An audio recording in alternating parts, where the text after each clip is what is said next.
नमस्कार दोस्तों, उम्मीद करता हूँ आप स्वस्थ होंगे। मैं आज बात कर रहा हूँ एक ऐसी कंपनी जिसके 302 स्टोर, 100 शहर, 14 राज्य, 10,000 से ज़्यादा एम्प्लॉयमेंट परमानेंट, 58,000 से अधिक कॉन्ट्रैक्ट एम्प्लॉयमेंट, 29 बिलियन से अधिक का रेवेन्यू एवं भारत की सबसे बड़ी रिटेल कंपनी में से एक डी मार्ट, जिसके फाउंडर है राधा कृष्ण दमानी, जिन्हें मिस्टर वाइट, भारत का खुद्दा राजा, भारत का Warren Buffett, retail king, RD आदि नामों से जाना जाता है।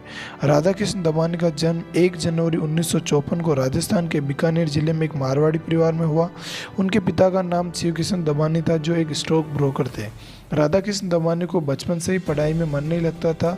वे एक ऐसे व्यक्ति नहीं बनना चाहते थे जिसके केवल 2 वक्त की रोटी ही नसीब हो, बल्कि बड़े होकर अमीर बनना चाहते थे। Radha Krishna Damani college drop out थे।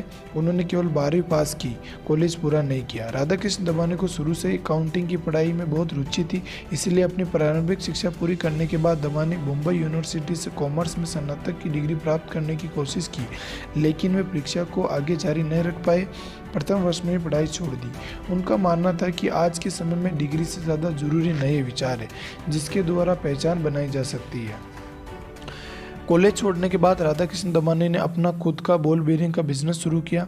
जब 32 वर्ष के थे तब उनके पिता का अकस्मात कारण से मृत्यु हो गई, जिसके कारण उनके परिवार की आर्थिक स्थिति खराब होने लगी, जिसके बाद दमानी को बॉल बेयरिंग का बिजनेस छोड़ना पड़ा और स्टॉक ब्रोकर के रूप में काम करना पड़ा। क्योंकि उनके बड़े भाई पहले से ही ब्रोकर के रूप में काम कर रहे थे, इसलिए उन्होंने ज्वाइन कर लिया। दमानी ने अपने करियर की शुरुआत स्टॉक ब्रोकर के रूप में की, लेकिन इसी दौरान उन्होंने बहुत जल्द ये समझ लिया था कि अगर उन्हें बाजार में पैसा कमाना है तो उन्हें सिर्फ दलाल होने की बजाय बाजार में अपने पैसे का व्यापार करने की ज़रूरत है। इसके बाद जल्दी ट्रेडिंग शुरू कर दी, 50,000 से निवेश की शुरुआत की और आज दुनिया में अमीरों में 98वें पायदान पर है। हालांकि उनको मार्केट की अच्छी नॉलेज नहीं थी, लेकिन कुछ साल काम करने के बाद टॉप ब्रोकर में उनका नाम आने लगा। 80 के दशक में स्टॉक मार्केट के सबसे बड़े और खतरनाक ऑपरेटर मनु मानिक से काफ़ी प्रभावित थे। मनु मानिक शॉर्ट सेलिंग से अच्छा पैसा कमाते थे। राधा कृष्ण ने भी यही फॉर्मूला अपनाया और अच्छा पैसा कमाया। 1990 के दशक में हर्षद मेहता घोटाले के बाद स्टॉक मार्केट में काफ़ी उथल पुथल मची हुई थी और उस समय राधा कृष्ण ने भी शेयरों को शॉर्ट सेलिंग करके बहुत ही ज़्यादा मुनाफा कमाया। 1992 में हुए हर्षद मेहता स्कैम के बारे में मीडिया की रिपोर्ट के मुताबिक दमानी ने उस समय कहा था कि अगर हर्षद मेहता 7 दिन और अपनी लॉन्ग पोजीशन होल्ड कर लेता तो मुझे कटोरा लेकर सड़क पर उतरना पड़ता। ऐसा इसलिए बोला क्योंकि हर्षद मेहता ने शेयर बाजार में तेजी पर दाव लगाया था, जबकि दमानी ने बाजार के गिरने पर दाव लगाया था। दमानी के लिए बतौर निवेशक 1995 का साल अच्छा रहा, जहां निवेशक सरकारी बैंकों में पैसा लगा रहे थे।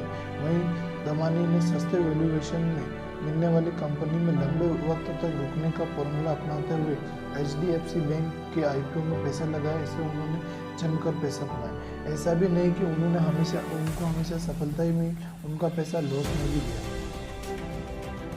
1999 में नवी मुंबई के नेरुल में अपना बाजार की फ्रेंचाइजी शुरू की, जो असफल रही। इसी असफलता से बिजनेस की ABCD सीखी। वॉलमार्ट का बिजनेस मॉडल सीखने के लिए US गए। 2002 में डी मार्ट का पहला स्टोर मुंबई के पवाई इलाके में खुला, जो चल पड़ा। वॉलमार्ट के CEO सैम वॉल्टन की बिजनेस थ्योरी को समझा और प्रत्येक दिन लो प्राइस जैसी थ्योरी पर काम किया। दमानी ने प्रोफेशनल बिजनेस की जगह ट्रेडिशनल बिजनेस अपनाया। दमानी ने मुंबई से बाहर जमीन ली जहाँ जमीन की कीमत सस्ती थी, जिनका रिहायशी इलाकों में बदलना पक्का था, यानी मॉल में या ज़्यादा फुटपाथ वाली जगहों से उल्लेख था।